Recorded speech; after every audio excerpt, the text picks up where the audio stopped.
Boa noite, irmãos e irmãs. Graça e paz, amém?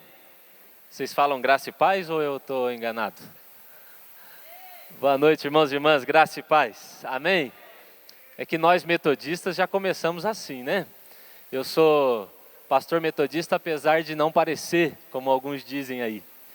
Irmãos, eu estou muito feliz de estar aqui nessa tarde, nessa início de noite. O pastor Odilon é aquele tipo de pessoa que deixa a gente constrangido, parece o amor de Deus, não é verdade? Ele deixa a gente constrangido e eu queria dizer para vocês que eu estou muito nervoso de estar aqui nessa noite, nessa tarde. Ontem conversava com algumas pessoas que estavam aqui, eu estava lá na minha casa, cuidando da minha esposa, e aí então algumas pessoas que estavam aqui conversavam comigo pelo WhatsApp, e eu falando para eles, eu estou morrendo de medo de ministrar nesse lugar. Eu viria para a conferência, mas não para ministrar. E aí, um amigo meu, cadê ele? Está aqui? Paulinho. Ele está lá fora ainda, né? E ele me mandou uma foto, ele falou, vou te mandar uma foto para te acalmar. Ah, está lá atrás. Paulinho, que é meu tio, né, e a Conceição que estão lá, eles falaram, eu vou te mandar uma foto para acalmar você. E mandou a foto desse lugar cheio. Daí eu falei, você me acalmou bem, agora nem dormir eu vou. Nem dormir eu vou agora, falei para ele, meu Deus, que nervosismo. Eu ainda estou muito nervoso, cheguei ali na sala dos preletores, dos pastores, já me colocaram numa roda. Eu falei, acho que é para eu ficar mais intimidado mesmo esse negócio. Só gente boa, só gente muito boa falando aqui. Eu estou, apesar de estar feliz, estou muito nervoso também. Vocês me ajudem aí, tá bom? Irmãos, eu tenho tido o privilégio, a honra de servir a Deus numa cidade chamada Laranjeiras do Sul. Não sei se você já ouviu falar dessa cidade. É uma cidadezinha no interior aqui do Paraná. As pessoas me perguntam, onde é que fica Laranjeiras do Sul? Eu digo, sabe Foz do Iguaçu? Sabe Guarapuava? Guarapuava e Foz do Iguaçu fazem parte da Grande Laranjeiras, para você poder se localizar melhor, né? Mas Laranjeiras fica no meio desses dois ali, é uma cidade de 30 e poucos mil habitantes, apenas 22 mil estão na área urbana, e eu tenho a honra de pastorear aquele lugar, uma cidade de um povo tão amoroso, e Deus tem feito algo extraordinário lá, apesar de nós mesmos. E eu queria que você, se pudesse, abrisse a sua Bíblia comigo. Quero ler dois textos da Palavra de Deus. Um está em João, capítulo 14. João, capítulo 14.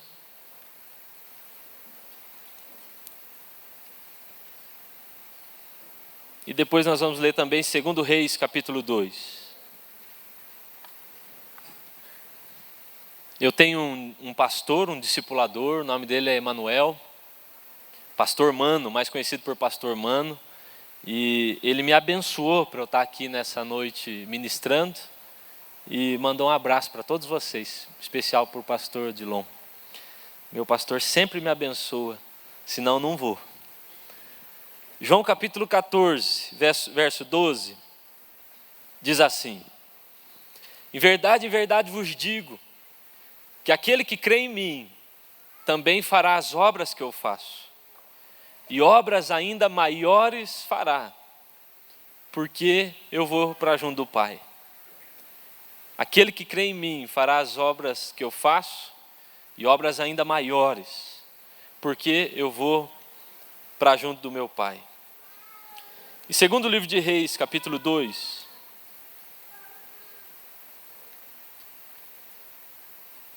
Segundo livro de Reis, capítulo 2.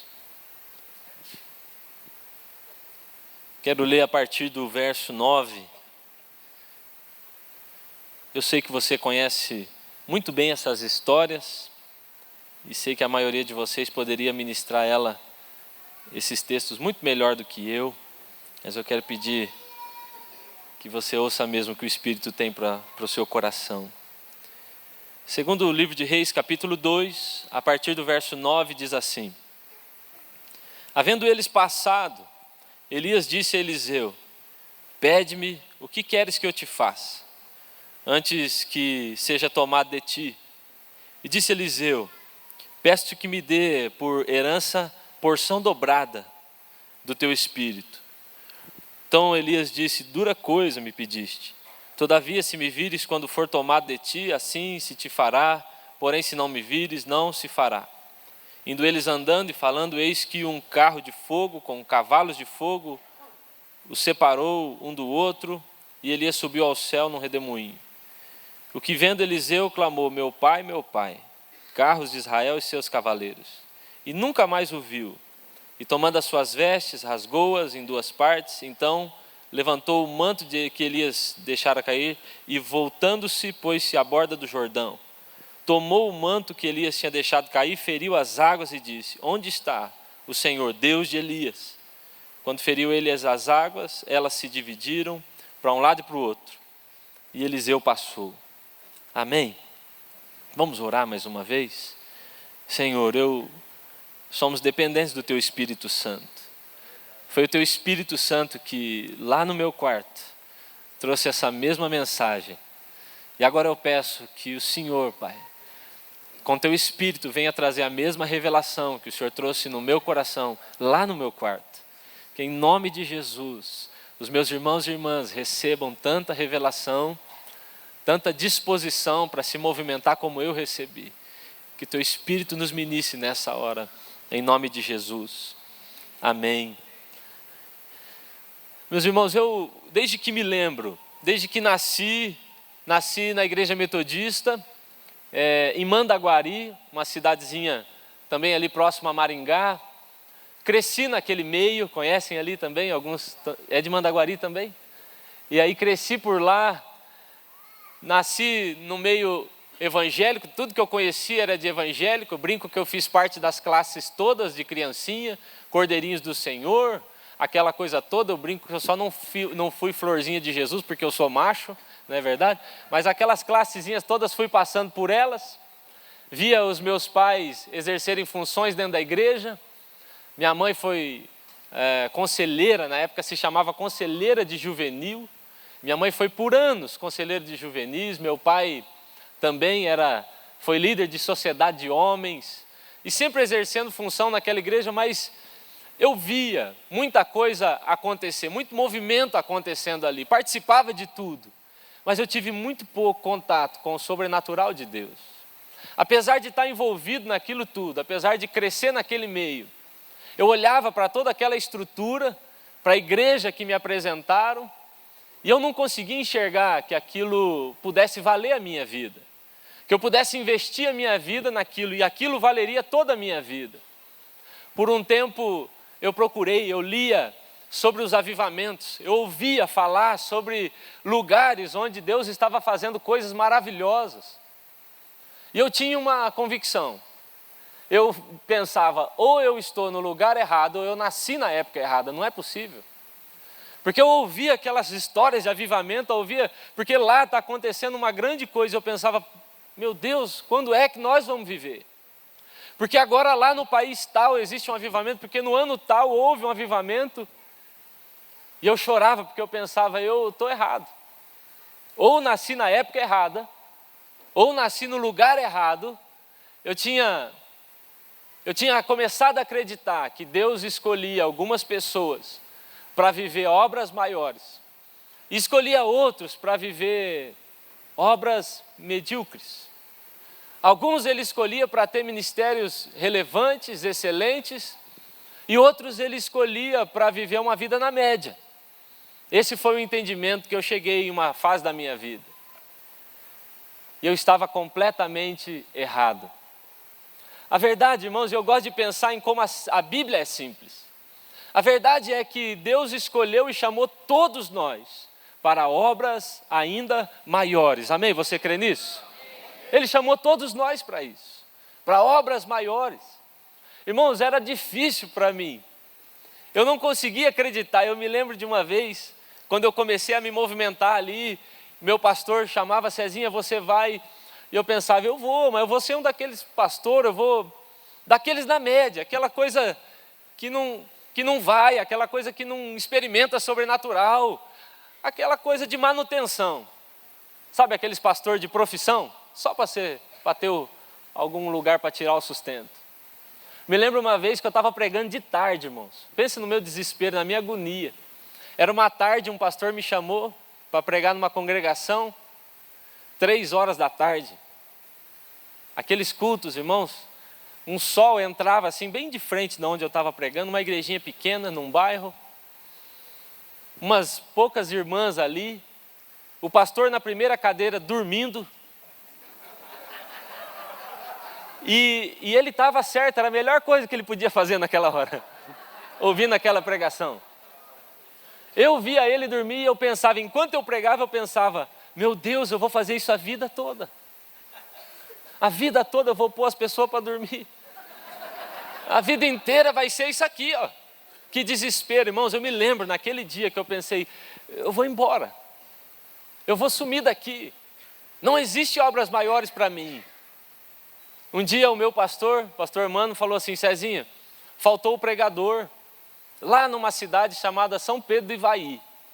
O pregador que ia lá não vai, vai você mesmo. Eu falei, tá bom. Menino, tinha 17 anos, eu acho. Falei, vou. Não, 18 anos eu tinha acabado de fazer 18 anos, tinha voltado da Jocum, animado. Eu vou. E fui, irmãos. Na época eu era skatista, uma calçona larga, um tênis, uma camisa toda largona. Eu tinha um Passat velho. Foi um amigo meu, uma roupa toda arrumadinha, assim, camisa por dentro, e ele sentou lá no fundo. Na hora que eu fui descer do carro, meu Passat, a porta pegou bem na minha barriga assim, ó. E aí tinha graxa na porta, porque ela enroscava, sabe? E eu fui tentar limpar. Ficou aquela mancha de graxa. Entrei na igreja, sentei na primeira cadeira e estou esperando para pregar. Aí a irmã fez o louvor, e aí cantaram e não parava mais de cantar. Uma hora a irmã falou assim, gente, me desculpa, eu já cantei todas as músicas que eu sabia, o pastor não vai vir mesmo, o pregador não vem. O pastor Mano esqueceu de nós. E eu estava na primeira cadeira assim, eu falei, ô irmã, não, ele mandou a gente aí. Aí ela falou, ah, são vocês, é? Aí ela olhou para mim e olhou para o meu amigo que estava lá atrás, ele foi para interceder por mim. Olhou para mim, olhou para ele e falou, vem, pode vir, irmão, o do fundo.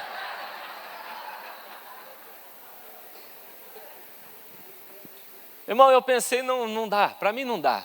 Não é para mim esse negócio.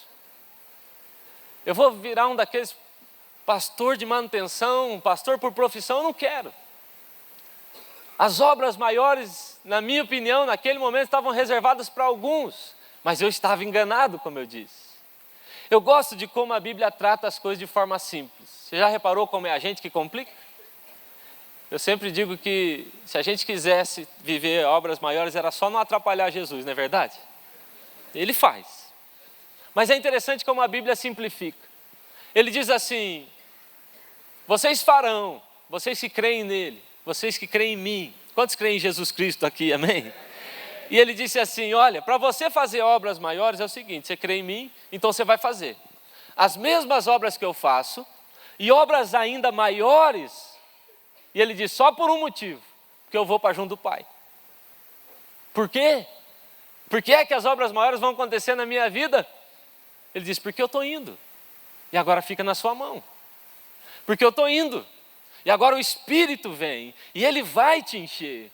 E através de você ele vai fazer obras maiores por onde você for, nas cidades por onde você entrar. Irmãos, e quando esse texto entrou no meu coração, quando eu passei a crer nele, um tempo depois, nós recebemos o desafio, eu e minha esposa, de pastorear Laranjeiras do Sul. Na época eu tinha 27 anos, e a minha esposa 26.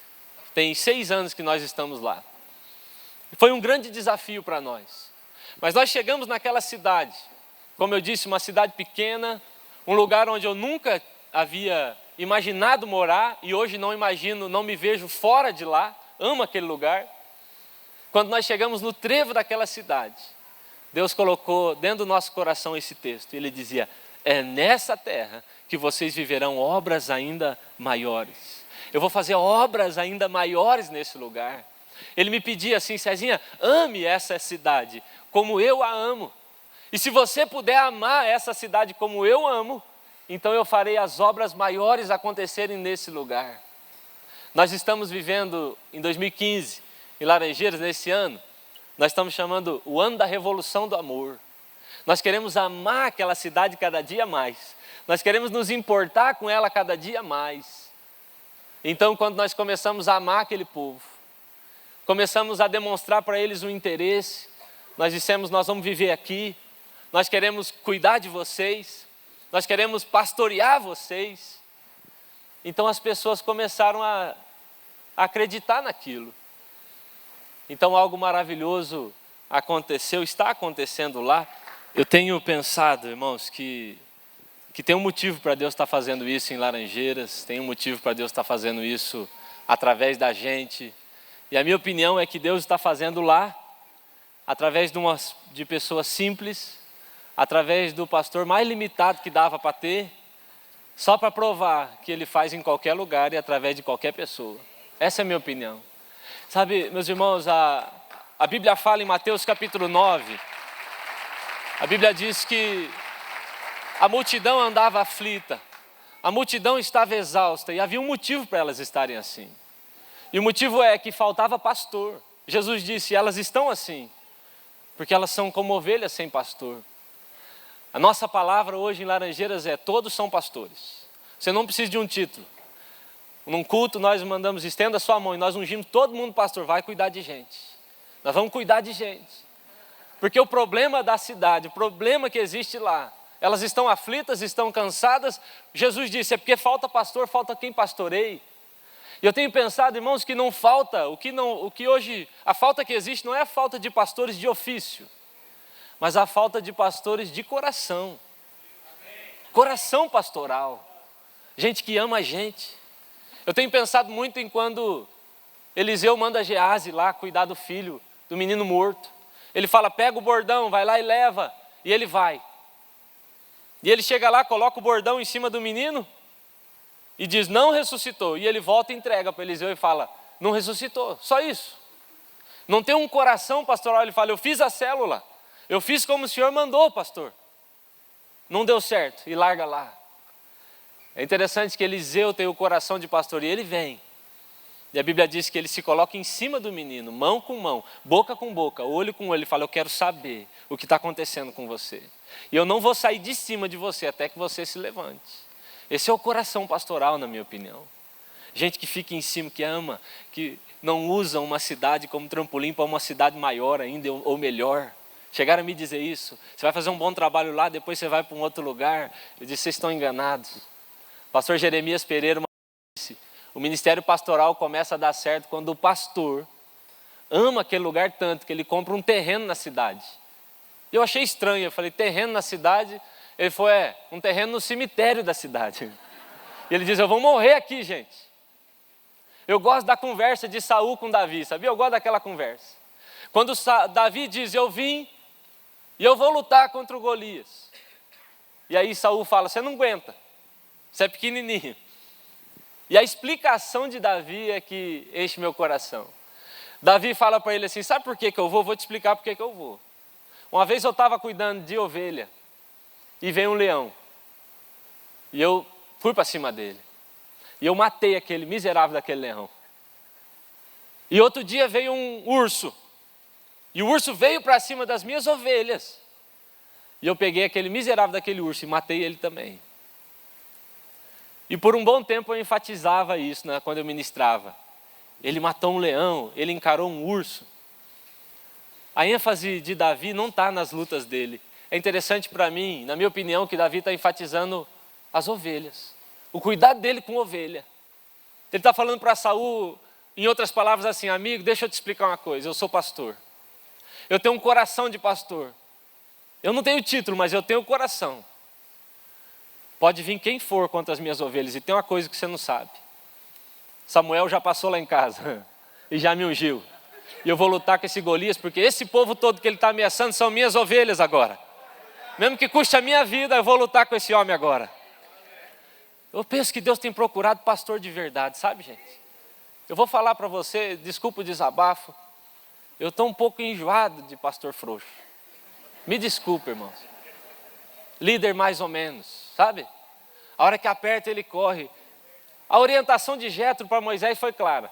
A gente esquece. Ele fala, Jetro, Moisés, vai separar uns pastores aí, líderes, para serem líderes de líderes, e faz o seguinte, pega gente capaz, homens tementes a Deus, que aborreçam a avareza, e tem uma outra coisa, o que é? Homem de verdade. Se fosse hoje, talvez a gente pudesse dizer, Moisés estava separando os homens dos boiolas, sei lá, alguma coisa assim, né? Não podia falar isso, está gravando? Pois vocês cortam aí.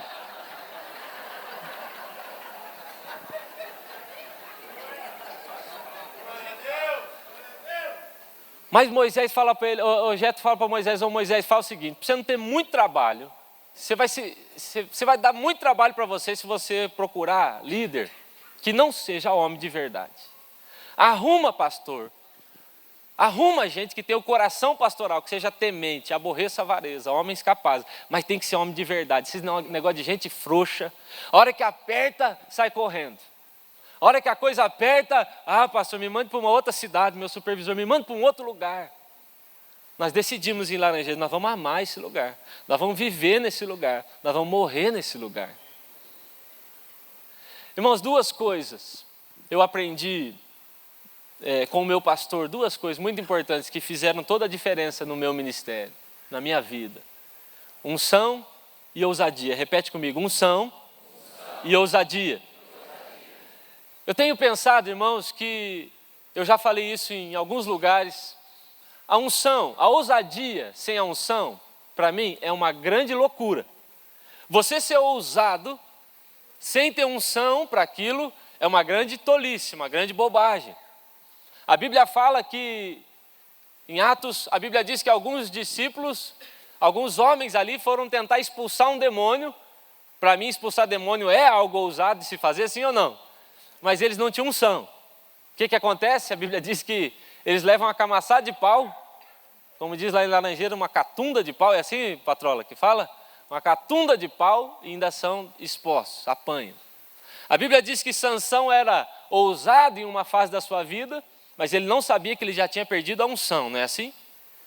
Se você tiver ousadia, eu vou mudar a minha cidade, eu vou fazer toda a diferença, mas não tiver unção, isso pode ser uma grande loucura da sua parte. Ousadia sem unção é uma loucura. Eu gosto de uma frase do pastor Danilo Figueira, um homem que me inspira demais. O pastor Danilo Figueira diz assim, um ministério sem unção é pura pretensão. Jesus não começa seu ministério sem antes ver a pomba vindo sobre ele. O Bill Johnson escreve um livro e ele diz assim que aquela pomba, quando ela vem, a palavra que a Bíblia usa para repousar, é como se a pomba sentasse no ombro de Jesus e permanecesse ali o ministério dele inteiro. Sentou e permaneceu. Ou seja, Jesus andou o tempo todo como se tivesse uma pomba no seu ombro. A unção estava sobre ele e ele fez tudo o que fez porque ele estava debaixo de uma unção. Nós não podemos nos movimentar, sair por aí tentando transformar algum lugar ou alguém sem a unção para aquilo. Agora, a pergunta, irmãos, que eu fiz por um bom tempo é, como é que eu adquiro essa unção? De onde ela vem? E a resposta é muito simples. A resposta é, toda unção que você precisa, Deus já liberou em Jesus Cristo, amém? Só que Ele faz isso hoje, através da sua liderança. É nisso que eu creio. Eu creio que toda unção que nós precisamos, Deus já liberou, em Jesus, toda unção foi liberada. Agora ela virá sobre a sua vida, sobre a minha vida ela vem, a partir e através do meu discipulador, do meu líder. Eu creio muito nisso. Quando o meu pastor, quando ele foi orar por mim e pela minha esposa, nós estávamos para ir para Laranjeiras do Sul, eu disse para ele, eu quero da sua unção. Eu não quero ir para lá. Eu não quero tentar fazer uma obra, a obra de Deus, sem a unção necessária para isso. Sabe, irmãos, olhando para o texto de 2 Reis, eu percebo uma coisa. A unção de Deus já foi liberada sobre nós, mas existe um gatilho que libera essa unção na nossa vida. E o gatilho, na minha opinião, é a honra com que nós tratamos os nossos líderes. Muitas pessoas, irmãos, nos procuram hoje. Muitas pessoas, eu sei que te procuram líderes, líderes grandes da nossa nação, dizendo, me dá da sua unção, põe a mão sobre a minha cabeça. E eu acho que a unção é transferida assim também. Mas a minha opinião é que o gatilho, o grande segredo para se receber unção é a honra. É a forma como você trata o seu discipulador. É o jeito como você se submete a ele. É como você se coloca debaixo de cobertura. Tem muita gente que acha que é discipulado, mas nunca honrou o seu discipulador. Aí não recebe a unção do discipulador. Aí não sabe porque com o discipulador acontece. E com ele não acontece nada. Ele não sabe porque com aquele outro discípulo acontece e com ele não acontece. A unção que Deus liberou para a sua vida vem através do seu líder, do seu discipulador. Eu olho, irmãos, para esse texto, onde Eliseu está seguindo Elias. E eu acho demais. Para mim, Eliseu é um exemplo muito claro disso que eu estou contando. Eliseu vai seguindo Elias. Chega uma hora, irmãos, que Elias diz para ele, fica aqui, Eliseu, eu vou sozinho nessa hora. Ele diz, nem a pau que eu te largo. Não te largo. Irmãos, não é interessante que Elias não vivia um bom momento. Elias não estava na sua melhor fase. Ele estava vivendo um momento difícil, é aquela fase onde ele vai para a caverna, aquela coisa triste. Talvez se fosse uma outra pessoa, talvez fosse um de nós. Quando ele diz, fica aqui, eu vou ali, arruma um outro discipulador, ele já dizia, tá bom, estou indo. Vou arrumar um melhor que você. Mas a Bíblia diz que Eliseu persegue ele. Eliseu diz, eu vou ficar com o Senhor. E ele para de novo num outro lugar e fala, fica aqui, eu vou sozinho. Ele fala, não. Eu falei para o meu pastor isso. Tem 2 jeitos de eu deixar de ser discípulo dele. Quando ele morrer ou quando eu morrer. Eu vou seguir ele. Eu vou andar com ele. Meu pastor, há um tempo atrás, passou uma fase muito difícil. Teve um momento muito complicado, delicado na sua casa. E eu me lembro, eu e minha esposa, nós estávamos de férias, longe, a pelo menos 600 quilômetros de onde o meu pastor estava. E ele não quis me incomodar, ele não me ligou para me contar da situação, porque ele sabia que eu estava de férias. Mas alguém nos ligou e falou, Cezinha, o pastor está enfrentando uma situação assim. Eu liguei para ele, falei com a minha esposa, falei, arruma as malas, nós vamos embora. Nós vamos ficar com o nosso líder. Nós vamos ficar do lado dele. É o nosso discipulador. É interessante, irmãos, que quando Elias vai passando, os profetas seguram Eliseu. E eles vêm com aquela conversinha, não é engraçado aquela conversinha? Eles falam assim, sabe aquele jeito? E aí, Eliseu, tudo bem? Tudo bom? E Elias passou. Está sabendo? Está sabendo o quê? Está sabendo que Elias vai ser tomado? Elias está com nada mais não. É você que vai ser o nosso líder daqui para frente. Sabe aquela conversinha diabólica no meio da igreja? Quem já foi pastor ajudante deve ter ouvido isso, eu já fui, já ouvi. Você que devia ser o titular daqui, sabia? Você que devia ser o pastor sênior. Está sabendo, Eliseu? Está sabendo? Hoje vão tomar. A resposta de Eliseu é perfeita. Sabe qual foi a resposta de Eliseu? Cala a boca. Não fala do meu líder. Se você falar dele, você vai me ofender. Fica quieto. Eu não quero ouvir. E eles tentam de novo. E pela segunda vez ele fala, quieto. Calai-vos. Eu sei de tudo que está acontecendo. E mesmo assim eu decidi seguir esse homem aqui. Quando Eliseu chega e ele fala com Elias, e ele fala, o que você quer? Ele fala, porção dobrada. E Elias fala para ele, dura coisa me pediste. Se sou eu falo, não pedi dura coisa nenhuma. Sabe por quê? A porção dobrada é destinada aos filhos mais velhos. Meu pastor veio orar comigo. Eu vou ungir vocês. Eu falei, pastor, eu quero porção dobrada que está sobre o senhor. Ele deu risada, eu falei, eu tenho um pai, meu pai é um dos melhores amigos que eu tenho, mas eu tratei o senhor como um pai. Eu honrei o Senhor como quem honra um pai. E hoje, eu estou te pedindo que é meu por direito. A unção dobrada que está sobre o Senhor, venha sobre a minha vida, por favor. E ele orou e liberou a unção dobrada sobre a minha vida. Sabe, irmãos, o que eu estou fazendo em Laranjeiras? O que nós estamos fazendo em Laranjeiras? É seguir os passos que o meu pastor deu lá em Mandaguari. A igreja de Mandaguari, uma cidade de 30 e poucos mil habitantes, tem 5.800 membros. Nós só seguimos o passo dele. A unção que está sobre ele veio sobre a minha vida, não porque eu pedi, não porque eu falei, põe a mão na minha cabeça, mas porque a honra... Eu perguntei para o meu pastor se eu podia pregar isso. Posso pregar? Posso dizer que eu te honrei? Ele falou, pode. E aí a honra veio sobre mim. Sabe, irmãos, eu tenho visto muita gente tentando realizar obras maiores com uma unção menor. Obras maiores são realizadas por unções grandes. Ou você busca esse tipo de unção com o seu discipulador, vá pedir perdão para ele pela desonra. Honre ele, se coloque debaixo. A honra tem a ver com transparência, sabe, irmão? Eu honro o meu pastor com minhas finanças, quando eu posso. Eu honro ele com o meu tempo.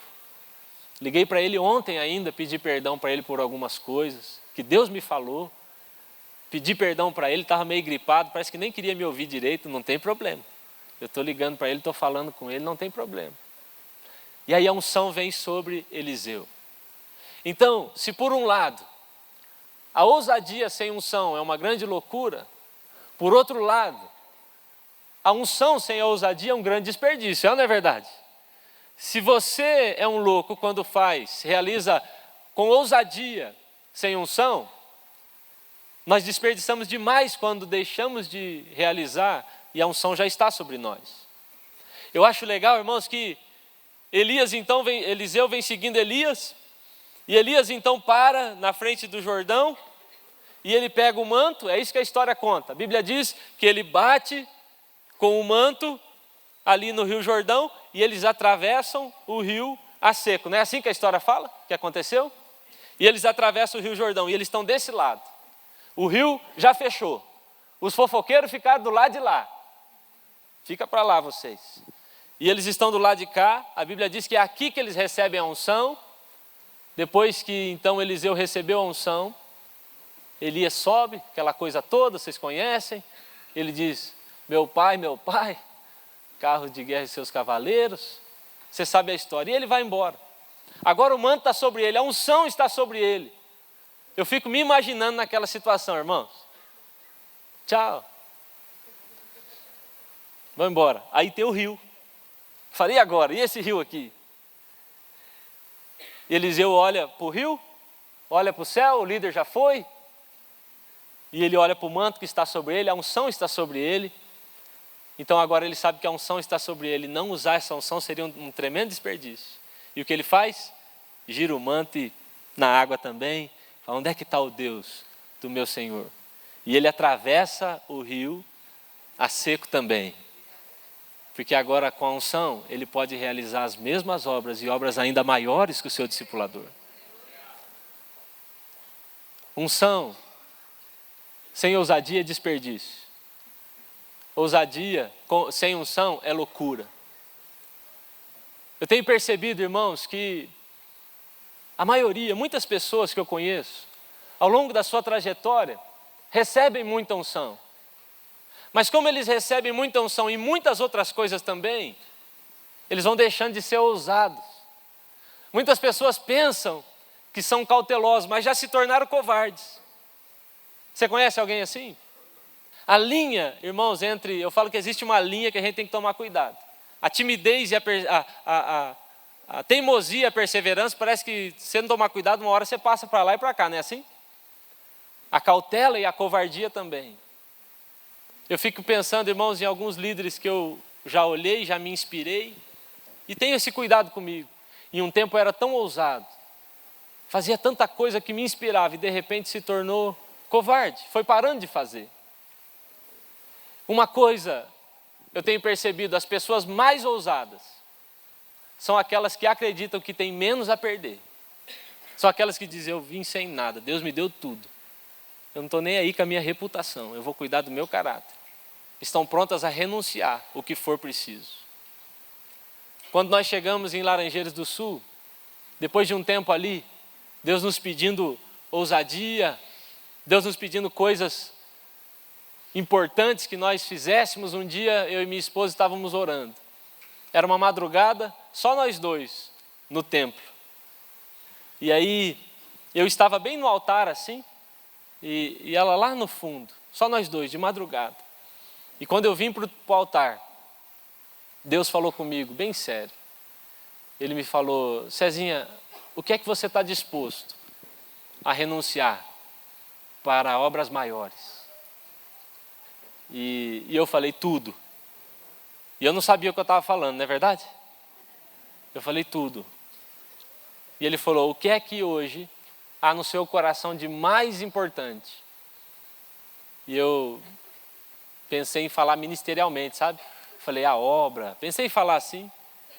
E Deus me corrigiu na hora e eu falei, não, Senhor, a verdade é a seguinte.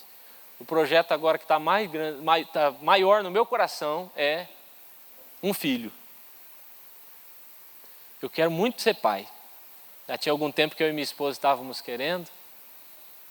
E aí ele falou, então é isso que eu estou te pedindo. Eu quero que você entregue a mim o seu filho. Irmãos, eu comecei a chorar naquele altar porque eu sabia que ele estava pegando mesmo. E eu chorava também que eu pensava, quem é que vai explicar isso para a Suelen, para minha esposa? Então ela veio vindo lá de trás, eu entreguei o filho ali no altar. E ela veio vindo chorando na minha direção. E ela me abraçou bem forte, ela falou, Cezinha, Deus pediu o nosso filho, não foi? Eu falei, ele pediu. Ela falou, vamos entregar. Ela é bem mais crente que eu. E a gente ajoelhou ali no altar e nós choramos, irmãos. Eu até na hora falei, é aquele negócio de Abraão, né? Nós damos, ele devolve já na hora, aquela coisa toda. Nada. Choramos. Naquele altar, Deus deu para nós uma palavra. Nós éramos um grupo bem pequeno naquela época. Deus deu uma palavra para a gente naquele altar. Ele disse, em 3 anos, eu trarei para esse lugar 3.000 pessoas. Porque vocês não me negaram esse filho. Antes do 3º ano, nós já éramos 3.000 pessoas em célula. Só ali em Laranjeiras. Essa é a primeira vez, irmãos, eu até me emociono. Essa é a primeira vez que eu prego, acho que é a segunda. Que depois de 6 anos, segunda-feira eu soube que eu vou ser pai de um menino. Estou muito feliz.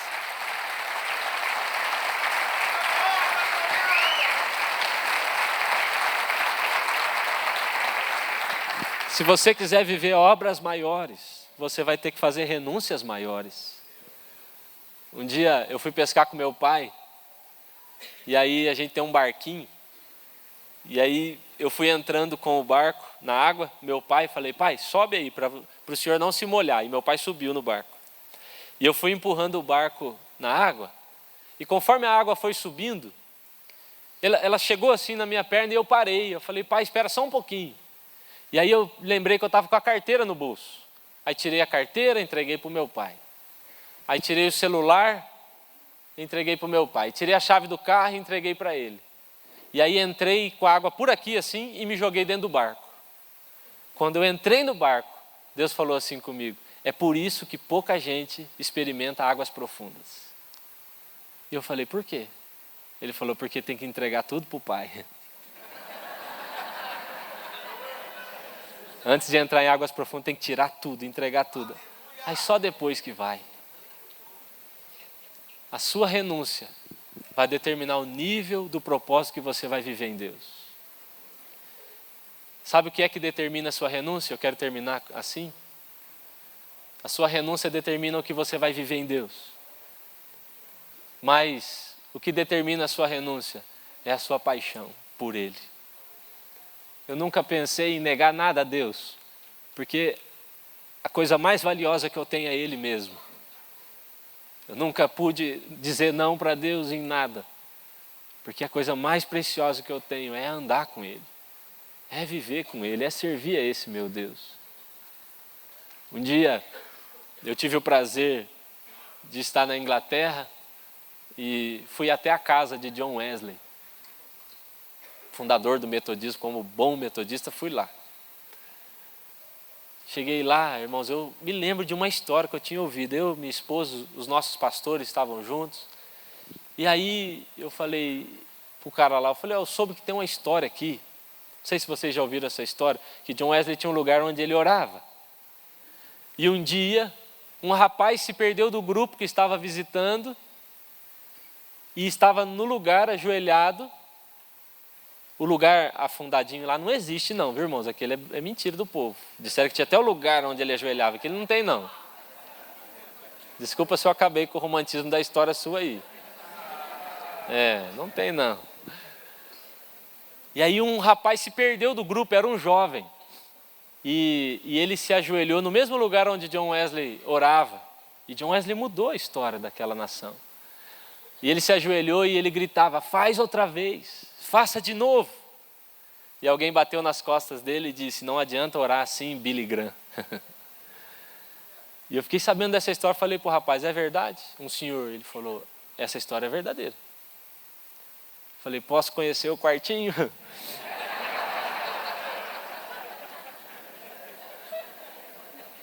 Ele falou, vamos lá. Aí quando chegamos no quartinho, nós pedimos para ele, senhor, dá uma licencinha, nós precisamos fazer uma coisa aqui dentro. Aí nós entramos ali. E eu me ajoelhei ali, irmãos. Eu não acredito nesse negócio do lugar é santo. Todo lugar onde Deus está é santo, né? Mas eu pensei, eu vou fazer isso aqui. E eu me ajoelhei lá, eu, minha esposa, nossos pastores também. E nós nos ajoelhamos. E a minha oração, irmãos, eu quase que não orava, eu mais que gritava, sabe?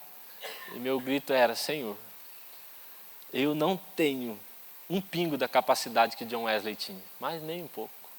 Pense, irmão, vocês estão me ouvindo aí, todo limitado, sem nem falar direito. Falei, não tenho. Eu não tenho nem um pouco da cultura que ele tinha. Mas eu não perco para ele em paixão, tenho certeza. Então eu gritava, faz de novo em Laranjeiras. Faz de novo no Brasil, Senhor. Faz de novo na nossa nação também. A nossa paixão determina o quanto você vai poder renunciar. E isso vai determinar o seu ministério. E então as obras maiores acontecerão porque é simples. Ele disse, vocês vão viver obras maiores por um motivo. Porque eu fui para junto do Pai. Simples assim. O Espírito já veio. E agora está na mão da igreja. Eu tomo posse disso, irmãos. E eu vivo isso todos os dias. Eu gostaria que você também vivesse, amém? Vamos orar? Feche os seus olhos, eu quero orar por você.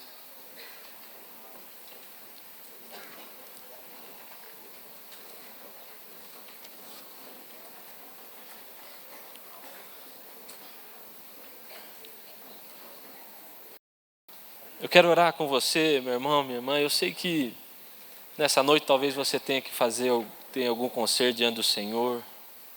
Como eu disse, o gatilho que libera a unção é a honra, na minha opinião. Talvez você tenha que se consertar com o seu líder ainda. É assim que a unção vem sobre nós. Talvez o Senhor já tenha te pedido algumas renúncias e você não entende porque não vive obras maiores. Mas Ele está dizendo, eu estou te pedindo, eu já te pedi, você ainda não liberou. Tanta gente eu já conversei que porque deixou de renunciar, deixou de experimentar também. Mas nessa noite eu quero orar com você, para que você tome coragem. Que a unção venha sobre a sua vida e a ousadia também tome conta de você. Amém? Feche os seus olhos, eu quero orar. Senhor, nós oramos ao Senhor, que é o Deus de toda a obra. O Senhor nos chamou. Foi o Senhor quem nos chamou, Pai. Senhor, eu clamo agora para que o Teu Espírito Santo venha, Senhor. Tome os corações em nome de Jesus. Nos torna, Pai, cada dia mais rendidos ao Senhor. Que a nossa paixão, ó Deus, seja tão grande, seja tão contagiante, seja tão inflamado, ó Pai, que nada do que o Senhor nos pedir se torne grande, se torne pesado. Nós queremos, ó Deus, fazer, movidos por essa paixão, renunciar, movidos por essa paixão, abrir mão do que for preciso. Nós queremos viver as obras maiores. Pai, em nome de Jesus, eu abençoo a vida dos meus irmãos e irmãs Que essa unção, ó Pai, venha sobre nós. Que essa unção, ó Deus, que o Senhor está liberando se manifeste sobre as nossas vidas. Em nome de Jesus. Nós tomamos posse das nossas cidades. Nós tomamos posse como pastores, ó Deus. Dá-nos o coração de pastor que havia em Davi. Dá-nos o coração de pastor, ó Pai. Em nome de Jesus eu oro, Senhor, para que as nossas cidades, que elas sejam impactadas. Eu oro a Deus não por igrejas grandes, mas por igrejas relevantes. Não por pastores conhecidos, mas por pastores relevantes. Em nome de Jesus nos levanta, ó Pai, para sermos relevantes no lugar onde estamos. Para que façamos a diferença. Em nome de Jesus eu oro, Pai. Amém.